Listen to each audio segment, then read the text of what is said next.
എറണാകുളം അങ്കമാലി അതിരൂപതയ്ക്ക് കീഴിലുള്ള കടമക്കുടി പള്ളി വികാരി സ്ഥാനമൊഴിഞ്ഞ ഫാദർ അഗസ്റ്റിൻ വട്ടോലി നമ്മോടൊപ്പം ചേരുകയാണ്. ഫാദർ, ഈ കുർബാനയ്ക്കിടയിലാണ് ഇത്തരത്തിലൊരു പ്രഖ്യാപനം നടത്തിയത്. ഏത് സാഹചര്യത്തിലാണ് അങ്ങനെ നടത്താനുള്ള തീരുമാനത്തിലേക്ക് എത്തിയത്?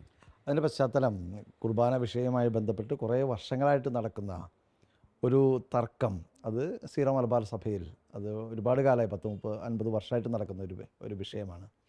ആ വിഷയത്തോട് ബന്ധപ്പെടുത്തിയിട്ട് അത് ജനാഭിമുഖ കുർബാന വേണമെന്ന് ഒരു ഭാഗം, അൾത്തരാഭിമുഖ കുർബാന വേണമെന്ന് മറ്റൊരു ഭാഗം. എറണാകുളം അങ്കമാലി അതിരൂപതയിലെ ജനങ്ങളും വൈദികരും വിശ്വാസികൾ മുഴുവൻ സമൂഹവും 99% ആഗ്രഹിക്കുന്നത് ജനാഭിമുഖ കുർബാനയാണ്. രണ്ടാം വത്തിക്കാൻ സുനോദോസിലാണ് അത്തരത്തിലൊരു കുർബാനയ്ക്കുള്ള കളമൊരുക്കപ്പെട്ടത്. അപ്പോൾ ആ വിഷയം ബലി എന്ന് പറഞ്ഞാൽ യേശു കുരിശിൽ മരിച്ചതിൻ്റെ ഓർമ്മ, അതിൻ്റെ പുനരവതരണമാണ് ബലി എന്ന് പറഞ്ഞാൽ. അപ്പോൾ ആ ബലി ജനങ്ങളെ ഒന്നിപ്പിക്കേണ്ട ഒരു പ്രാർത്ഥനയാണ്. ജനങ്ങൾ ഒരുമിച്ച് വരേണ്ട, ഒരുമിച്ച് പ്രാർത്ഥിക്കേണ്ട, ഇനി ഒരുമയില്ലാത്ത ജനത്തെ വീണ്ടും ഒരുമിപ്പിക്കേണ്ട ഒരു ബലി, അത് ഭിന്നിപ്പിന് കാരണമായി തീരുന്നു എന്നുള്ളതാണ് ഒന്നാമത്തെ കാര്യം. രണ്ടാമത്തെ കാര്യം, അത് അടിച്ചേൽപ്പിക്കുന്നു എന്നുള്ളതാണ്. തോക്കിൻ മുനയിൽ നിർത്തിയിട്ട് ഇത് ചൊല്ലിയിരിക്കണം, ചൊല്ലിയില്ലെങ്കിൽ എന്ന് പറഞ്ഞ് ഭീഷണിപ്പെടുത്തിയിട്ടാണ് ഇത് ചെയ്യുന്നത്. മാത്രമല്ല, ഒരു പ്രാവശ്യം ആ കുർബാന ഒരു മെത്രാൻ നടത്തിയത് പോലീസിൻ്റെ അകമ്പടിയോടെയാണ്. പോലീസാണ് യേശുവിനെ അതിഭീകരമായ തരത്തിൽ പീഡനങ്ങൾ ഏൽപ്പിച്ച് കുരിശിൽ തറച്ച് കൊല്ലുന്നത്, അതിഭീകരമായ തരത്തിൽ പീഡനങ്ങൾ ഏൽപ്പിക്കുന്നത്. ആ പോലീസിനെ എന്ന് വെച്ചാൽ പടയാളിയെ മുൻനിർത്തി അവരുടെ സുരക്ഷിതത്വത്തിൽ, അവരുടെ സംരക്ഷണ വലയത്തിൽ ഈ കുർബാന അർപ്പിച്ച് ജനങ്ങളെ അല്ലെങ്കിൽ ആ ബലിയെ തന്നെ അവഹേളിക്കുന്ന നമ്മൾ കാണുകയുണ്ടായി. അപ്പോൾ ഇത്തരത്തിലുള്ള ഈ നടപടികൾക്കെതിരാണ് എനിക്ക്. അപ്പോൾ അതുകൊണ്ട് തന്നെ എൻ്റെ മനസാക്ഷിക്കനുസരിച്ച് ഈ കുർബാന ചൊല്ലുക സാധ്യമല്ല. വേണമെങ്കിൽ നമുക്ക് പറയാം അത് അനുസരണത്തിൻ്റെ ഒരു അനുസരണത്തിൻ പ്രതി എന്ന് പറഞ്ഞ് നമുക്കത് ചൊല്ലാം. പക്ഷേ മനസാക്ഷി അവിടെ ഉണ്ടാവില്ല, എൻ്റെ മനസ്സ് അവിടെ ഉണ്ടാവില്ല, ഏകാഗ്രത ഉണ്ടാവില്ല. പേടിച്ച് വിറച്ച് അതൊക്കെ വേണ്ടിയിട്ടായിരിക്കും ഞാൻ കുർബാന ചൊല്ലേണ്ടി വരിക. അപ്പോൾ അതുകൊണ്ട് ഒന്നാമത്തെ അത് അങ്ങനെ ചൊല്ലാൻ പറ്റില്ല. രണ്ടാമത്തെ കാര്യം, ഞാനത് ചൊല്ലിയില്ല എങ്കിൽ, ചൊല്ലുക എന്ന് പറയുന്നത് എൻ്റെ ഒരു കടമയാണ്. കാരണം ഒരു സമവായം ആ രൂപതയിലുണ്ടായി, അതുകൊണ്ട് ഞാൻ ചൊല്ലണം. ചൊല്ലിയില്ലെങ്കിൽ സ്വാഭാവികമായിട്ടും ആ ഇടവകയിൽ ഭിന്നിപ്പുണ്ടാകും. അപ്പോൾ ആ സ്വാഭാവികമായി എന്താണോ ജനങ്ങളെ ഒന്നിപ്പിക്കേണ്ടത്, ജനങ്ങളെ ഒന്നിപ്പിക്കേണ്ട ഒരു പ്രാർത്ഥന ഭിന്നിപ്പിന് കാരണമാകുന്നത്, അത് ഭിന്നിപ്പിൻ്റെ സ്വരമായി മാറുന്നത് ഒരു കാരണവശാലും എനിക്ക് അംഗീകരിക്കാൻ പറ്റില്ല. അതുകൊണ്ടാണ് ഞാൻ പറഞ്ഞത് ഈ കുർബാന ഭിന്നിപ്പ്, എൻ്റെ ഇടവകയിൽ ഭിന്നിപ്പുണ്ടാകുന്ന ഒരു പ്രക്രിയയിൽ നിൽക്കാനായിട്ട് എനിക്ക് താല്പര്യമില്ല. മാത്രമല്ല, ഒരാളാണ് അച്ഛൻ കുർബാന ചൊല്ലുകയാണെങ്കിൽ ഞാൻ എൻ്റെ കുടുംബം അതിൽ പങ്കെടുക്കുമെന്ന് പറഞ്ഞു. അദ്ദേഹം ഒരിക്കലും ഒരു അന്യായമായ രീതിയിൽ എന്നോട് പ്രതികരിച്ചിട്ടില്ല. വളരെ ജനാധിപത്യ രീതിയിലാണ് അദ്ദേഹം പ്രതികരിച്ചത്. അപ്പോൾ അത് അദ്ദേഹത്തിൻ്റെ അവകാശമാണ്. ആ അവകാശം നിഷേധിക്കാൻ എനിക്ക് സാധ്യമല്ല. അപ്പോൾ അതുകൊണ്ടാണ് ഞാൻ അങ്ങനത്തെ ഒരു തീരുമാനം. ആരാണ് ഇങ്ങനെ ഒരു ഇംപ്ലിമെൻറ്റേഷൻ, അതായത് ഈ നടപടി വേണമെന്ന് ആവശ്യപ്പെടുന്നത് ആരാണ്? എങ്ങനെയാണ് ഇത് നേരത്തെ അച്ഛൻ സൂചിപ്പിച്ച പോലെ തോക്ക് ചൂണ്ടിയിട്ടൊക്കെ ആ ഒരു പ്രതീതി ഉണ്ടാക്കുന്ന തരത്തിൽ കാര്യങ്ങൾ നിശ്ചയിക്കുന്നു എന്ന് പറഞ്ഞില്ല, അത് ആരാണത്? സീറോ മലബാർ സിനഡാണ് ഈ വിഷയത്തിലൊരു തീരുമാനം ഇങ്ങനെ വേണമെന്ന് ഒരു ഓൺലൈൻ 2021 കോവിഡിൻ്റെ കാലത്തിൽ ഓൺലൈൻ സിനഡ് വിളിച്ചിട്ട് അവർ തീരുമാനമെടുക്കുന്നത്. അപ്പോൾ തീരുമാനമെടുക്കുന്ന കാലഘട്ടത്തിൽ ലക്ഷക്കണക്കിന് മനുഷ്യർ, കോടിക്കണക്കിന് മനുഷ്യർ വീട്ടിലിരിക്കുന്നു. കോടിക്കണക്കിന് 700 കോടി ഉണ്ടെങ്കിൽ അത് മുഴുവൻ വീട്ടിലിരിക്കുക. ഇന്ന് പുറത്തിറങ്ങാൻ പറ്റും, അവർക്ക് ജീവിക്കാൻ പറ്റുമോ, യാത്ര ചെയ്യാൻ പറ്റുമോ, പണിയെടുക്കാൻ പറ്റുമോ എന്ന് അറിയാത്തൊരു കാലം. മാത്രമല്ല, ലക്ഷക്കണക്കിന് മനുഷ്യർ ലോകമെമ്പാടും മരിച്ചു വീഴുന്നു. അങ്ങനത്തെ ഒരു കാലഘട്ടത്തിലാണ് റോം കത്തിയെരിയുമ്പോൾ നീറോ വീണ വായിക്കുന്നു എന്ന് നമ്മൾ ചൊല്ലി കേട്ടിട്ടുണ്ട്.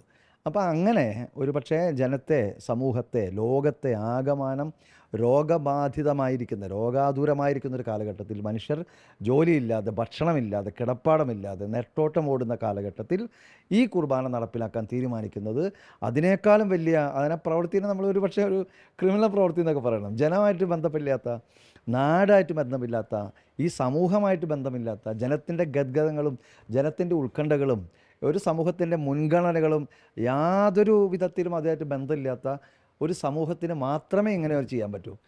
ഇപ്പോൾ വൈദികർ എന്ന് പറഞ്ഞിട്ടുണ്ടെങ്കിൽ, അല്ലെങ്കിൽ മെത്രാൻ സമൂഹമാണല്ലോ അതിൻ്റെ സിനഡ് എന്ന് പറഞ്ഞിട്ടുണ്ടെങ്കിൽ, ആ സിനഡാണ് ഇത് ചെയ്യുന്നത്. അപ്പോൾ ഈ വൈദികർ, മെത്രാന്മാരെന്ന് പറഞ്ഞാൽ യേശുവിൻ്റെ പ്രതിപുരുഷന്മാരാണ്.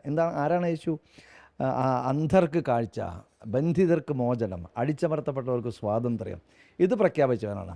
ബന്ധിതർ എന്ന് പറഞ്ഞാൽ പണമില്ലാത്തവൻ, ബന്ധനത്തിൽ, അതായത് അവർക്ക് പുറത്തേക്ക് ഭക്ഷണം കഴിക്കാൻ പറ്റില്ല, ചികിത്സിക്കാൻ പറ്റില്ല, വിദ്യാഭ്യാസമില്ല, അങ്ങനെ ബന്ധത്തിൽ കിടക്കുന്നവർ. അന്ധർ, അറിവില്ലാത്ത മനുഷ്യർ, അവരാണ് അന്ധർ എന്ന് പറയുക.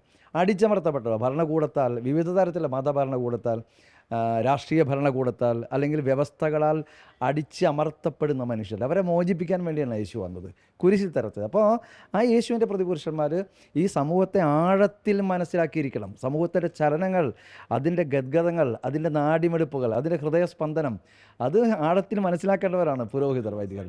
അത് മനസ്സിലാക്കിയിരുന്നെങ്കിൽ ഇത്തരത്തിലുള്ളൊരു അർത്ഥമില്ലാത്ത അപ്രസക്തമായ കാര്യത്തിന് ഒരു വൈദികനും ഒരു വൈദിക മേലധ്യക്ഷന്മാർക്കും അവർക്ക് നേതൃത്വം കൊടുക്കാൻ പറ്റില്ല, ഇതിനെപ്പറ്റി ചർച്ച ചെയ്യാൻ പറ്റില്ല. മക്കളെ, നിങ്ങൾ തൽക്കാലം ദൈവശാസ്ത്രപരമായി ഈ പറകോട്ട് അൾത്താരാഭിമുഖമായ കുർബാനയ്ക്ക് അർത്ഥതലങ്ങളൊക്കെയുണ്ട്, അർത്ഥങ്ങളുണ്ട്. പക്ഷേ നിങ്ങളിപ്പോൾ സമാധാനത്തോടു കൂടി കഴിയൂ, നമുക്ക് പിന്നീട് അല്ലെങ്കിൽ നമുക്കിത് ചർച്ച ചെയ്ത് നിങ്ങൾക്ക് ബോധ്യമാവുന്നൊരു കാലത്ത് നമുക്കത് ചെയ്യാം എന്ന് സന്തോഷത്തോടു കൂടി പറഞ്ഞാൽ അതിനൊരു ജനാധിപത്യമുണ്ട്, ആത്മീയതയുണ്ട്, ധാർമ്മികതയുണ്ട്. ഇതില്ലാത്തതിൻ്റെ അതില്ലാതെ അടിച്ചമർത്തി തോക്ക് ചൂണ്ടി നിങ്ങളിത് ചൊല്ലണം എന്ന് പറയുന്നത് ഒരു കാരണവശാലും യേശു എന്ന് പറയുന്ന മനുഷ്യൻ്റെ ശിഷ്യനാണെങ്കിൽ പിലാത്തോസിൻ്റെ മുമ്പിൽ വെച്ച് വേണമെങ്കിൽ ഒരു ചെറിയ കോംപ്രമൈസ്, ചെറിയൊരു വിട്ടുവീഴ്ച, ഞാൻ ഫരിസേയരെയും മത നേതാക്കളെയൊക്കെ വിമർശിച്ചിട്ടുണ്ട്, പക്ഷേ ഇപ്പോൾ കുരിശുമരണം എന്നെ തരാതിരിക്കാൻ വേണ്ടി ഞാനതിൽ ചില കോംപ്രമൈസുകളൊക്കെ ചെയ്താൽ നമുക്ക് പരസ്പരം അത് വിട്ടുവീഴ്ച ചെയ്യാമോ എന്ന് ചോദിച്ച് അതിൽ നിന്ന് രക്ഷപ്പെടുന്ന യേശുവിനെ അല്ല നമ്മൾ കാണുന്നത്.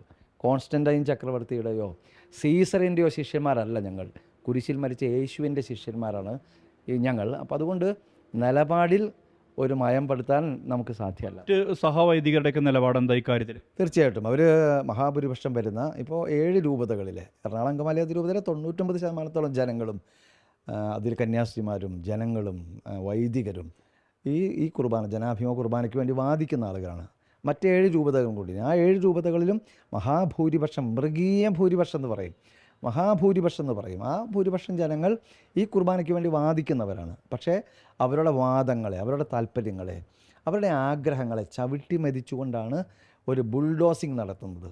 ആ ബുൾഡോസിങ് ജനാധിപത്യ വിരുദ്ധമാണ്, ക്രിസ്തു വിരുദ്ധമാണ്, യേശുവിൻ്റെ നിലപാടുകൾക്ക് മൂല്യങ്ങൾക്ക് വിരുദ്ധമാണ്, അത് മനുഷ്യവിരുദ്ധമാണ്. മറ്റൊരു ചോദ്യം, ഇതിനകത്ത് ഈ ഭൂമി ഇടപാട്, അതോടൊപ്പം തന്നെ കന്യാസ്ത്രീ പീഡന വിഷയം ഉണ്ടായി. ആ ഘട്ടത്തിലൊക്കെ അച്ഛൻ അവർക്കൊപ്പം നിൽക്കുന്ന ഒരു സ്റ്റാൻഡ് എടുത്ത ഒരാളാണ്. അപ്പോൾ ആ ഒരു സ്റ്റാൻഡുമായി ബന്ധപ്പെട്ട് എന്താണ് അതിനോട് ഒരു അതുമായി ബന്ധപ്പെട്ട് എന്താ അത്തരം കാര്യങ്ങൾ ഇടപെടൽ? അത് ഇപ്പോൾ കന്യാസ്ത്രീമാരുടെ ആ വിഷയം ആയിട്ട് ഇത് നേരിട്ട് ബന്ധമില്ലാത്തതാണ്. കാരണം അതൊരു ബിഷപ്പ് പിണയുടെ ബലാത്സംഗ ആരോപണം ഉന്നയിക്കുക. പക്ഷേ അതിന് ബന്ധമുണ്ടോയെന്ന് ചോദിച്ചാൽ വേറൊരു തരത്തിൽ ഒരു പരോക്ഷമായി. കാരണം അത് നടക്കുന്നത് ഇപ്പോൾ ഒരു കന്യാസ്ത്രീയെ ബലാത്സംഗം ചെയ്താലും ചോദ്യം ചെയ്യപ്പെടില്ല, എന്നെ ചോദ്യം ചെയ്യാൻ ആരുമില്ല ഇവിടെ എന്ന് പറയുന്ന ഒരു മെത്രാൻ്റെ പരമാധികാര ധാർഷ്ട്യമുണ്ടല്ലോ, ഒരു മാടമ്പിത്തരം. അത് ഒരു വ്യവസ്ഥിതി ഉണ്ടാക്കിയിരിക്കുന്ന ആ വ്യവസ്ഥിതി എന്താണ്? നിയമം ഉണ്ടാക്കുന്നതും നിയമം നടപ്പിലാക്കുന്നതും നിയമം വ്യാഖ്യാനിക്കുന്നതും ആ മെത്രാന്മാരാണ്. ആ മെത്രാനെ ചോദ്യം ചെയ്യാൻ ആ സംവിധാനത്തിനകത്തൊരു വ്യവസ്ഥിതിയില്ല. ആ സംവിധാനത്തിനകത്ത് ഇപ്പോൾ പിണറായി വിജയനെയോ നരേന്ദ്രമോദിയോ അല്ലെങ്കിൽ ഏത് പരമാധികാരിയോ അവരെ ചോദ്യം ചെയ്യാൻ നിയമത്തിൽ വ്യവസ്ഥയുണ്ട്. അതെന്താണ് വ്യവസ്ഥ? 5 വർഷത്തിലൊരിക്കൽ അവർ ജനങ്ങളുടെ അടുത്ത് വരണം, RTI ഉണ്ട്, അല്ലെങ്കിൽ ഇവർക്ക് കോടതിയുണ്ട്, അല്ലെങ്കിൽ അവരെ അവരെ പുറത്താക്കാനുള്ള അങ്ങനെ ഒരുപാട് കാര്യങ്ങളുണ്ട്. പക്ഷേ ഒരാൾ മെത്രാനായി കഴിഞ്ഞാൽ, മാർപ്പാപ്പയായി കഴിഞ്ഞാൽ അവരെ ശിക്ഷിക്കാൻ, അവരെ പുറത്താക്കാൻ ഒരു വ്യവസ്ഥയില്ല. അവരാണ് പരമാധികാരി. അവർക്ക് പൂർണ്ണമായിട്ടുള്ള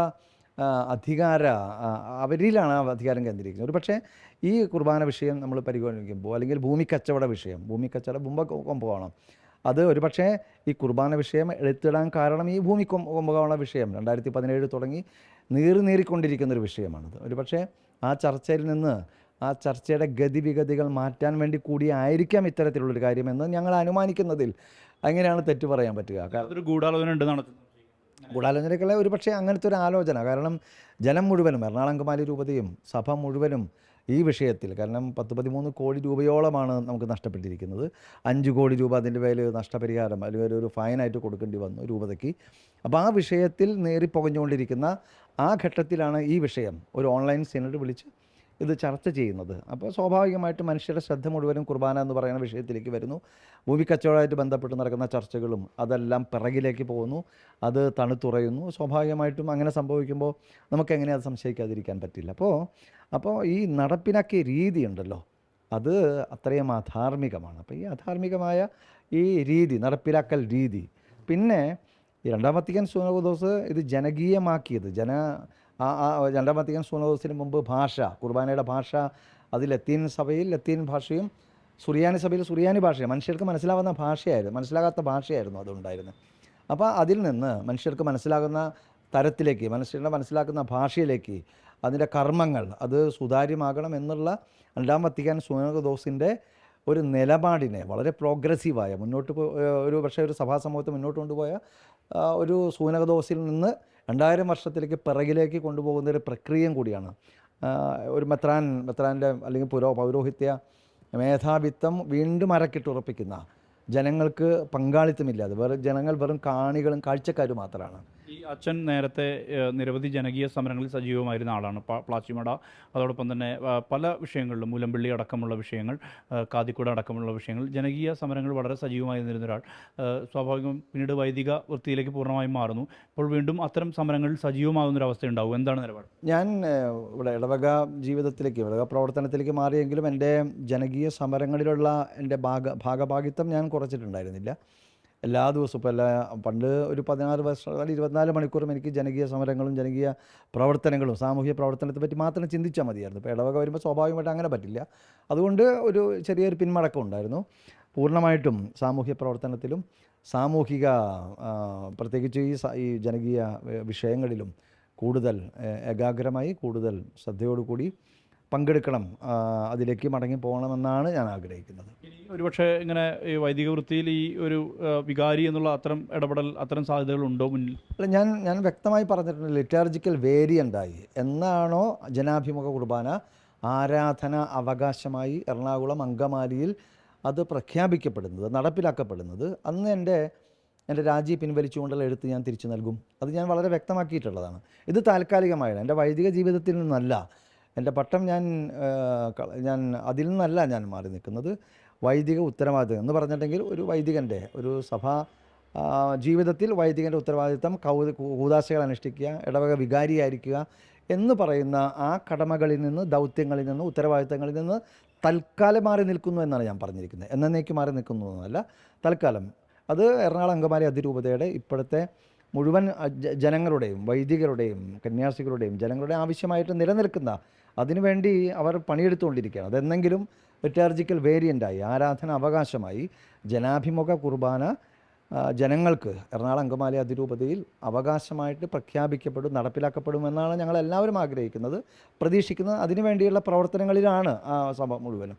അപ്പം അങ്ങനെ അത് നടപ്പിലാക്കപ്പെട്ടാൽ ഞാൻ എൻ്റെ രാജി തിരിച്ച് പിൻവലിക്കുന്നതിനുള്ള അപേക്ഷ നൽകും. അത് നേരത്തെ വ്യക്തമാക്കിയിട്ടുള്ളതാണ്.